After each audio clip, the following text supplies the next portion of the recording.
दोस्तों, जो शर्मिंदगी आज मोदी सरकार को पूरी दुनिया के सामने झेलनी पड़ रही है वो शायद पिछले 11 सालों में कभी नहीं झेली होगी। सोनम वांगचुक को जिस तरीके से जंतर मंतर से उठाया गया वो वीडियो अब भारत की सरहदों को पार कर चुकी है।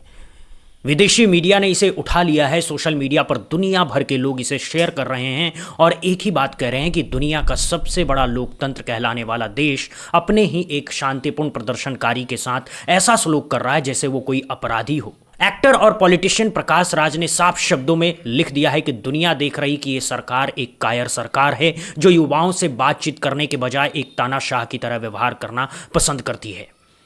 सोनम वांगचुक को जबरदस्ती उठाना और छात्रों के शांतिपूर्ण प्रदर्शन को तितर बितर करना ये सरकार के डर की निशानी है और ये बहुत शर्मनाक है। और ये बात दुनिया के लिए है, भारत के लिए है और सबसे बड़ी बात मोदी जी के लिए है जो अपने आप को विश्व गुरु नेता कहलवाते हैं, जो दुनिया भर में लोकतंत्र के प्रवक्ता बन करके घूमते हैं, जो G20 में लंबे लंबे भाषण देते हैं कि भारत लोकतंत्र की जननी है। वो आज पूरे दुनिया के सामने बेनकाब हो गए हैं, क्योंकि जब आप बाहर जाकर के लोकतंत्र की बात करते हैं और घर के अंदर अपने ही एक बुजुर्ग गांधीवादी को सादी वर्दी में पुलिस भेज करके सफ़ेद पर्दे लगा करके उठा लेते हैं तो दुनिया मूर्ख नहीं है, दुनिया समझती है। और वो जो थूकते हैं आपकी हिपोक्रेसी पर, आज वही थूक विदेशी अखबारों में छप रहा है, सोशल मीडिया पर वायरल हो रहा है और मोदी सरकार की जो अंतर्राष्ट्रीय छवि है वो लगातार धूमिल होती जा रही है। दोस्तों, महुआ मोइत्रा ने भी इस मुद्दे पर पोस्ट किया है और साफ लिखा है कि सरकार 20 जुलाई के मार्च से इतनी डरी हुई है कि उसने सोनम वांगचुक जी को जबरदस्ती घसीट कर ले गया है और दिल्ली पुलिस के कमिश्नर तक बदल दिए गए हैं। उसके तुरंत बाद पहला कारनामा उन्होंने मोदी सरकार के लिए करके दिखा भी दिया है। उम्मीद है उनकी कुर्सी लंबी चलेगी क्योंकि मालिक की खिदमत का इनाम तो मिलता ही है। इस सरकार में योगेंद्र यादव ने भी बहुत सटीक बात कही थी। उन्होंने कहा है कि चादरों और पर्दों की आड़ में सरकार अपने कुकर्म नहीं छिपा सकती। लोकतंत्र की आंखों पर पर्दा नहीं डाला जा सकता है। आप चाहे पर्दा लगा करके सोनम वांगचुक जी को ले जाएं, आप चाहे सादी वर्दी में आकर के ले जाइए, लोग तो देख रहे हैं कि असल में इस देश में चल क्या रहा है। और अगर आज भी उन युवाओं की आंखें नहीं खुलती है तो इतिहास उन्हें महाभारत के धृतराष्ट्र की तरह याद रखेगा, गांधारी की तरह याद रखेगा, जिनके बच्चे गलत कर रहे थे तब भी उन्होंने अपनी आंखें बंद रखी। धृतराष्ट्र तो नेत्रहीन थे लेकिन गांधारी सब देख सकती थी, लेकिन तब भी उन्होंने अपने बच्चों के कुकर्म पर पर्दा डाले रखा, ठीक वही पर्दा जो उन्होंने अपनी आंखों पर डाले रखा था। और आज भी वही हो रहा है। वो सफ़ेद पर्दा जो जंतर मंतर पर लगाया गया है वो सिर्फ एक कपड़ा नहीं था, वो पूरी सरकार की मानसिकता का प्रतीक था कि हमें दुनिया को दिखाना नहीं है हम क्या कर रहे हैं, हमें छिपाना है। और अब आपको बताते हैं कि आज की तारीख में जंतर मंतर पर हालात क्या है। तो सोनम वांगचुक जी को अस्पताल पहुंचाने के बाद और दिल्ली पुलिस के उठाने के बाद वहां पर अभिजीत दीपके ने अनशन का ऐलान कर दिया है। यानी लड़ाई खत्म नहीं हुई है, लड़ाई अभी शुरू हुई है। सरकार शायद ये सोच रही थी कि एक आदमी को हटा दिया मामला ठंडा हो जाएगा, लेकिन ऐसा नहीं हुआ। जहां एक बैठा था वहां अब दूसरा बैठ गया है और उधर पुलिस का जो बंदोबस्त है वो भी देखने लायक है। ऐसा लग रहा है जैसे कोई बड़ा खतरा टूट पड़ने वाला हो। एम्बुलेंस खड़ी है, बसें खड़ी हैं, जवान तैनात है, पूरा जंतर मंतर छावनी बन चुका है। और सवाल यही उठ रहा है कि क्या दोबारा वैसा ही एक्शन होने वाला है जैसा सोनम वांगचुक जी के साथ हुआ?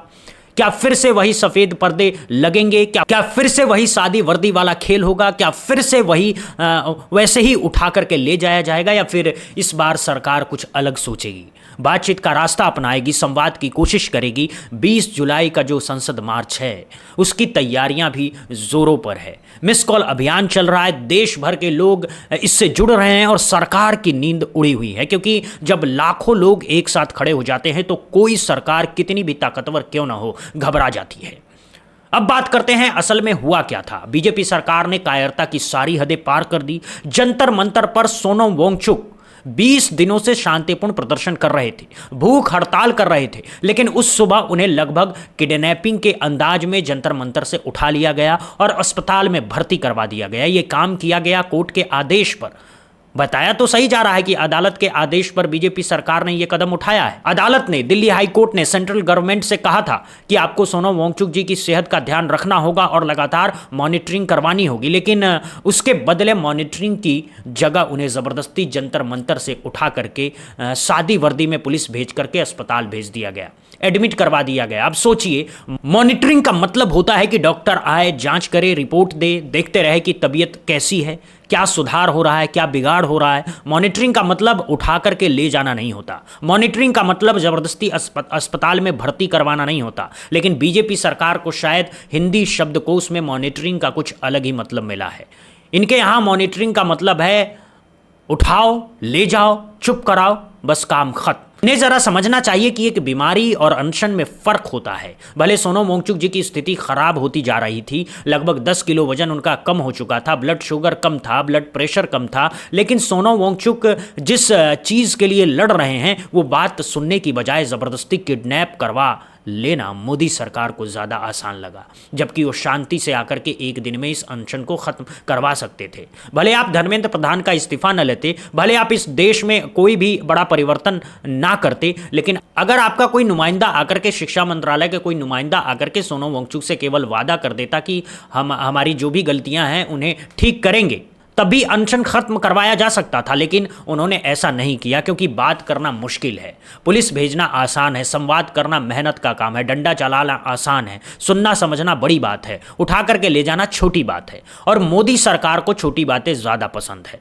अब आते हैं उस सफ़ेद पर्दे वाले किस्से पर जो पूरी दुनिया में मशहूर हो गया है। जंतर मंतर पर सैकड़ों की भीड़ के सामने सफ़ेद पर्दे लगा करके मानो कोई गलत काम कर रहे हों। अगर दिल्ली पुलिस के सादी वर्दी के अफसर पहुंचे थे, सोनम वांगचुक के भले के लिए पहुंचे थे कि आपको हम अस्पताल ले जाने के लिए आए हैं, तो फिर पर्दे लगा करके उन्हें उठाने की क्या ज़रूरत थी? वो सोनम वांगचुक हैं, कोई चोर डकैत उचक्का नहीं है, कोई मर्डरर नहीं है, कोई पैरिस्ट नहीं है, कोई रेपिस्ट नहीं है, लेकिन आप उन्हें ऐसे उठाते हैं जैसे किसी रेपिस्ट को, किसी मर्डरर को, किसी क्रिमिनल को अरेस्ट करने पहुंचे हों। दिल्ली पुलिस किसी क्रिमिनल को इस तरह से अरेस्ट नहीं करती जो खुलेआम हमारे नेतागण घूम रहे हैं, जिनके ऊपर बलात्कार के इल्ज़ाम है, जिनके ऊपर मर्डर के इल्ज़ाम है, स्कैम के इल्ज़ाम है। दिल्ली पुलिस की रीढ़ में अगर कोई हड्डी बची है तो जाए और उनको अरेस्ट करके दिखाए, लेकिन नहीं कर सकते, क्योंकि दिल्ली पुलिस की वर्दी में दम केवल सोनम वांगचुक जैसे लोगों के सामने ही आता है।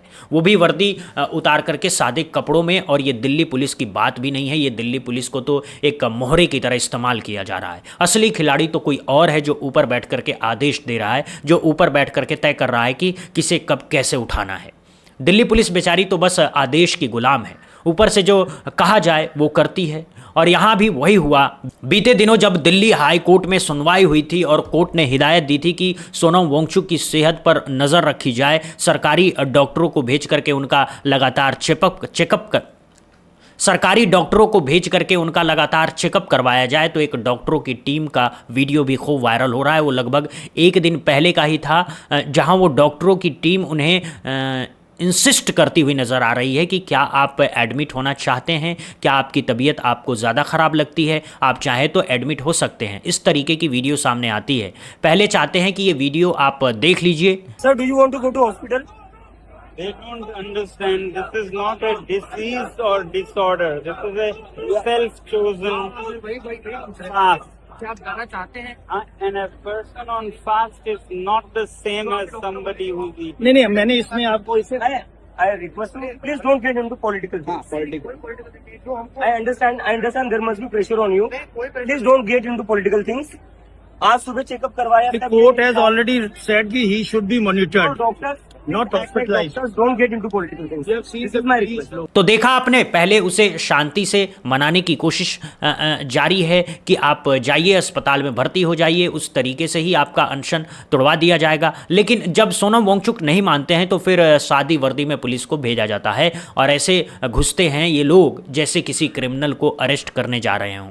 और दोस्तों, यहीं पर पूरी सरकार की मंशा खुल जाती है, क्योंकि जब आप पहले नरम तरीके से मनाने की कोशिश करते हैं और वो नहीं मानता है तो फिर आप ज़बरदस्ती पर उतर आते हैं। इसका मतलब है कि आपको सोनम वांगचुक जी की सेहत की चिंता नहीं थी, आपको ये चिंता थी कि 20 जुलाई का मार्च कैसे रोका जाए, कैसे आंदोलन को कमज़ोर किया जाए, कैसे युवाओं को हतोत्साहित किया जाए। ये आपकी असली चिंता थी। सेहत तो एक बहाना था। जिस तरीके से सोनम वांगचुक ज़बरदस्ती ले जाए गए हैं, बावजूद उनकी तबीयत ख़राब है तब भी उन्हें ज़बरदस्ती उठा करके ले जाया गया, बड़ी बेतरतीबाना तरीके से। ना कोई सम्मान, ना कोई इज्जत, ना कोई गरिमा, जैसे कोई सामान उठा रहे हों, जैसे कोई बोरी उठा रहे हों, जबकि सामने एक ऐसा इंसान था जिसने पूरी ज़िंदगी लद्दाख के लिए लगा दी, जिसने पर्यावरण के लिए काम किया, जिसने शिक्षा के क्षेत्र में क्रांति ला दी, जिसके नाम से 3 इडियट्स जैसी फिल्म बनी, जिसे रैमन मैग्सेसे अवार्ड मिला, जो दुनिया भर में सम्मान पाता है। और उस इंसान के साथ ये सलूक, अब सवाल ये है कि ये सब देखकर बाकी दुनिया क्या सोचती होगी।